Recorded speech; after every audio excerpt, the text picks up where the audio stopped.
No estoy seguro।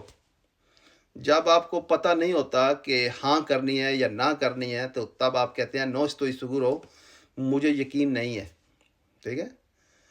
इसके लिए यही वर्ड यूज़ करेंगे कि मुझे यकीन नहीं है, जब आप वो फैसला ना कर पा रहे हो, नो estoy seguro। ठीक है?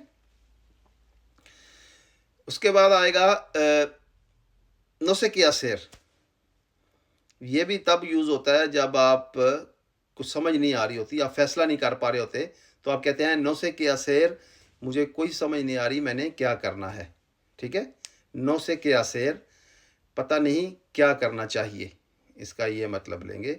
नो sé qué hacer, पता नहीं क्या करना चाहिए। उसके बाद आएगा tengo dudas। tengo dudas कि मुझे शक है।